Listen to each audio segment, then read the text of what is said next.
जय जय सीताराम दोस्तों। मैं निकल चुका हूँ बहुत ही अमेजिंग सी इंस्टेंट ट्रिप पे, वो भी एक रॉ ट्रैवलर की तरह।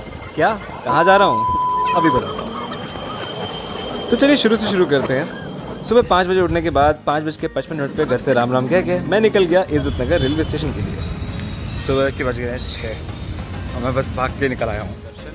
वैसे तो मेरा प्लान ये था कि मैं रेलवे स्टेशन पैदल ही जाऊँ, बट समय कम था तो ऑटो वाले भैया को 2 मिनट में पहुँचाने का चैलेंज देकर 20 रुपये खर्च करके मैं आ गया रेलवे स्टेशन। अब मेरा पहला एम था कि मैं जल्दी से टिकट लेकर प्लेटफॉर्म पे पहुंचूं, तो 20 रुपये का लाल कुआं का टिकट लेकर मैं पहुंच गया प्लेटफॉर्म पे और मैंने देखा कि अभी भी ट्रेन को आने में 3 मिनट बाकी थे। बरेली काशीपुर लोकल का मैं वेट कर ही रहा था प्लेटफॉर्म नंबर 1 पे कि थोड़ी देर में ट्रेन आ भी गई। वैसे तो इसमें मुंबई लोकल जैसी भीड़ नहीं थी, बट तब भी लोगों को जल्दबाजी थी विंडो सीट लेने की, क्योंकि बाहर के नज़ारे इम्पॉर्टेंट है ना।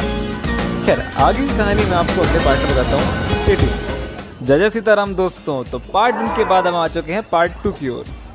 वैसे लोकल ट्रेन की जर्नी होती बहुत अमेजिंग है। एक तो सस्ता किराया, बहुत सारे अमेजिंग लोग और एक्सपीरियंसेस मिलते हैं। घर के छोटी छोटी प्रॉब्लम से लेकर इंटरनेशनल जियो पॉलिटिक्स तक सबका सॉल्यूशन है यहाँ।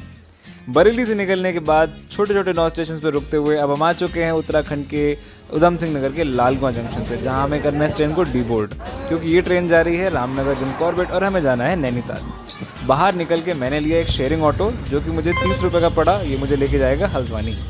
रास्ते में मुझे थोड़ी नींद भी आ रही थी तो मैंने झपकी भी मार ली।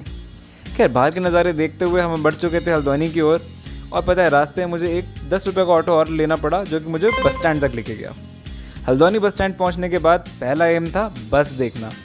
जाते ही मुझे मिल गई बरेली की बस जो कि मुझे चाहिए ही नहीं थी। फिर थोड़ी देर इंतजार करने के बाद मुझे वो बस भी मिल गई जो मुझे मेरी मंजिल की ओर लेके जाने वाली थी और हम निकल गए अपने खूबसूरत सफर में। आगे की कहानी पार्ट 3 में। जय जय सीताराम दोस्तों। तो पार्ट 1 और पार्ट 2 के बाद हम आ चुके हैं पार्ट 3 की ओर। तो हल्द्वानी के बस स्टैंड से एक प्राइवेट बस लेके मैं निकल गया कैंची धाम की ओर और कुछ ही मिनटों में आ गया काठगोदाम। पता है काठगोदाम का रेलवे स्टेशन भारत के सबसे खूबसूरत रेलवे स्टेशनों में से एक है। काठगोदाम 2 शब्दों से बना है, काठ और गोदाम यानी वुड का वेयर हाउस। तो पहाड़ों से जो लकड़ी कटती थी वो यहाँ आके इकट्ठी होती थी, फिर सप्लाई होती थी। बरेली से लेकर काठगोदाम तक 1883 में एक प्राइवेट रेलवे लाइन भी बनाई गई थी बरेली की फर्नीचर इंडस्ट्री को लकड़ी सप्लाई करने के लिए। खैर थोड़ी देर में काठगोदाम, फिर जोलीकोट, गेठिया, भूमियाधार, भवाली होते हुए हम निकल के कैंची धाम की ओर और हमें रास्ते में पायलट बाबा आश्रम के भी दर्शन हुए। देखिए जब भी आप देवभूमि उत्तराखंड आए कोशिश कीजिए पब्लिक ट्रांसपोर्ट यूज़ करें, पॉल्यूशन भी कम होगा और ट्रैफिक जाम भी नहीं लगेगा, है ना। खैर थोड़ी देर में हम पहुंच गए अपनी मंजिल पे यानी कैंची। तो राम राम कह के हमने बाबा जी को किया प्रणाम। आगे महाराज जी के दर्शन में आपको पार्ट 4 में करा। जय श्री सीताराम सभी को। तो काफ़ी लंबे इंतजार के बाद पार्ट 3 के बाद हम आ चुके हैं पार्ट 4 की ओर। तो हल्द्वानी से बस लेकर मैं पहुंच चुका हूं कैंची धाम, पर यहाँ पर लगा था काफ़ी जाम, तो मैंने सोचा आगे का रास्ता पैदल ही कवर करा जाए। रास्ते में मुझे मिल गया पहाड़ों का एक अमेजिंग सा फल जिसे कहते हैं काफल। ये काफ़ी टेस्टी और रिफ्रेशिंग होता है, मेरा ये फेवरेट है। आप भी आओ तो ज़रूर ट्राई करना। आगे चलते हैं कैंची और।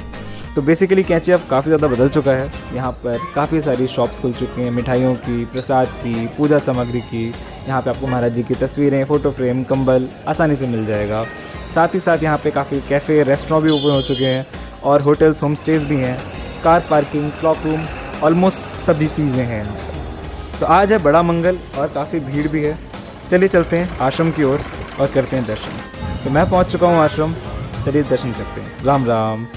तो बेसिकली काफ़ी देर आश्रम में बिताने के बाद अब मैं फाइनली बाहर आ चुका हूं। मुझे काफ़ी अच्छा लग रहा है, काफ़ी सुकून महसूस हो रहा है। देखिए अगर आप कैंची नहीं भी आ पा रहे हैं ना, तो आप महाराज जी की ये बात मानिए, लव ऑल सर्व ऑल फीड ऑल, यानी जब भी आपको कोई भूखा पशु पक्षी व्यक्ति दिखाई दे आप उसकी सेवा कीजिए, आप उसे खाना खिलाइए, तो महाराज जी ज़रूर प्रसन्न होंगे। और अगर आप कैंची आते भी हैं तो प्लीज़ पब्लिक ट्रांसपोर्ट का यूज़ कीजिए।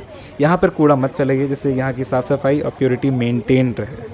तो अगला व्लॉग होने वाला है काफ़ी इन्फॉर्मेटिव, पार्ट 5 में मिलते हैं। Stay tuned. जय जय श्री सीताराम। जय श्री सीताराम सभी को। तो पार्ट 4 के बाद अब स्वागत है आपका पार्ट 5 में। तो महाराज जी के दर्शन करने के बाद राम राम कह के हम आश्रम से आ गए बाहर। बज चुके थे 3:30 और मुझे लग रही थी बहुत तेज़ भूख, क्योंकि जैसा कि मैंने बताया ये एक अनप्लान्ड जर्नी है। तो मैं सुबह से था भूखा, मैं सोचा था कुछ खाने का, तभी मुझे मिला ब्रेड पकौड़ा। इसे खाने के बाद मुझे लगी बहुत तेज प्यास और आवाज़ आती है गन्ने का जूस बड़ा गिलास 20 रुपए का। अरे हर जगह गन्ने का जूस ही थोड़ी मिलेगा, वहाँ मिल रही थी शिकंजी।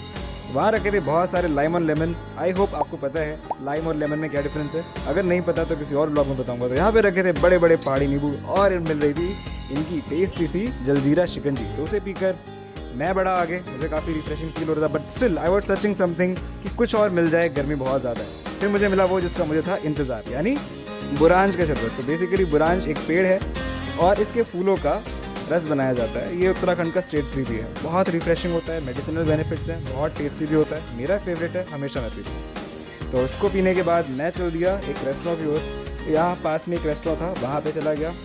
तो वहाँ पे मुझे मिला थोड़ा आराम। इंटीरियर काफ़ी अच्छा था, एम्बियंस अच्छा था, लोकेशन बढ़िया थी। थोड़ी देर रेस्ट करने के बाद मैंने सोचा कुछ खाने का ऑर्डर करा जाए। तो थाली ऑर्डर करी। वहाँ पे पहाड़ी कुमाऊनी थाली भी थी और नॉर्थ इंडियन थाली। बट मैं लेट हो गया था तो पहाड़ी थाली अवेलेबल नहीं थी। थोड़ी देर बाद आ गई हमारी नॉर्थ इंडियन थाली, जिसमें थी दाल, मिक्स वेज, पनीर की सब्ज़ी और स्पेशल पहाड़ी खीरे कराए। और इसे कैसे भूल सकते हैं, पहाड़ी खाने की जान, पहाड़ी स्पेशलिटी। इसे कहते हैं भांग की चटनी। तो भांग, हाँ वही वाली भांग, बट इससे नशे नहीं होते क्योंकि ये भांग के बीजों से बनाई जाती है। बहुत टेस्टी होती है, बहुत अमेजिंग होती है, आप भी ट्राई करना। फिर पेट पूजा करने के बाद मुझे आ रही थी बहुत तेज़ नींद क्योंकि मैं सुबह बहुत जल्दी जगा हुआ था और एक अनप्लान जर्नी है, मुझे वापस बरेली भी जाना था और वो भी सस्ते में पब्लिक ट्रांसपोर्ट यूज़ करके। तो मिलते हैं इस सीरीज़ के सबसे लास्ट ब्लॉग में। जय जय श्री सीताराम। जय जय श्री सीताराम सभी को। तो 16 घंटे 550 रुपये और 10 बार गाड़ियाँ बदल कर मैंने अपनी अनप्लान जर्नी कर ली है कंप्लीट। कैसे, चलिए बताता हूँ। तो स्वागत है आपका इस सीरीज़ के पार्ट 6 में। महाराज जी को सीताराम बोलकर मैं चल दिया वापस घर की ओर। मुझे बस तो मिली नहीं, पर वहाँ थोड़ी देर बाद मुझे मिल गई एक कैब जो कि 150 रुपये मुझे छोड़ेगी काठगोदाम। कैब में मेरे अलावा 3 और सोलो ट्रैवलर्स भी थे। एक पटना, एक दिल्ली और एक बरेली का ही था। हम अपने अपने एक्सपीरियंसेस शेयर कर ही रहे थे कि तभी ड्राइवर भैया के पास कॉल आया कि उन्हें भीमताल से कुछ सामान लेना है। तो हम चल दिए भीमताल की ओर और फिर वहाँ से हम जाएंगे काठगोदाम। देखिए, अगर आप अपनी कार से आओगे तो बरेली से कैंची दर्शन करके 7 से 8 घंटे में आराम से घर पहुँच सकते हो।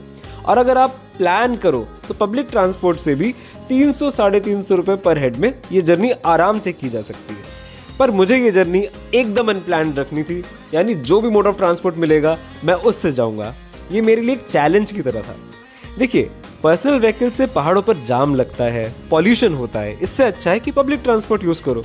यहाँ के लोगों को रोजगार भी मिलेगा और पहाड़ों पर पॉल्यूशन भी कम होगा। आपकी क्या राय है इस बारे में कमेंट करके बताइएगा। थोड़ी देर बाद हम पहुंच गए काठगोदाम और यहाँ से बरेली की दूरी है 103 किलोमीटर। काठगोदाम से जो ट्रेन थी वो रात के 9 बजे थी, तो मैं इतनी देर रुकने नहीं वाला था।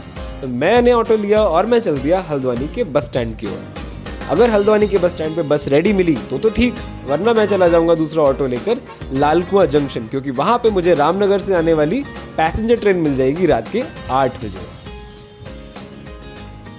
मुझे हल्द्वानी के बस स्टैंड पे बस रेडी नहीं मिली तो मैंने एक और ऑटो लिया और मैं चल दिया लाल कुआं जंक्शन। मेरा टोटल खर्चा हो चुका था 410 रुपये और रास्ते में ऑटो वाले भैया की होगी किसी से लड़ाई। हमारा टाइम हो गया बहुत सारा वेस्ट और मैं हो गया काफी लेट।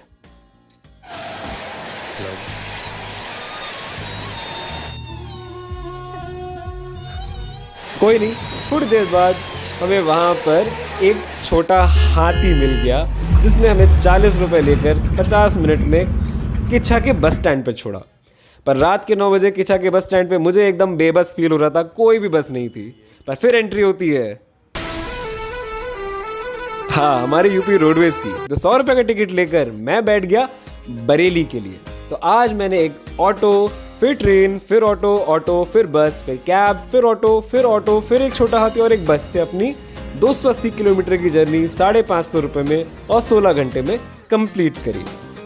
बाहर की लाइटिंग्स और डेकोरेशन देखकर थोड़ी देर में हमें पता लग चुका था कि हमारी एंट्री नाथ नगरी में हो चुकी है, यानी बरेली में हो चुकी है। देखिए, ऐसी जर्नी हमें बहुत सारे लेसन्स देती हैं और बहुत सारे एक्सपीरियंसेस हमें मिलते हैं, तो ये करना चाहिए ट्राई। थोड़ी देर बाद बस में हमें हमारे घर के आगे छोड़ दिया। हमने भोलेनाथ को किया राम राम, बज चुके थे 10:30 और मिलते हैं नेक्स्ट व्लॉग में। आपको व्लॉग कैसा लगा कमेंट करके बताइएगा।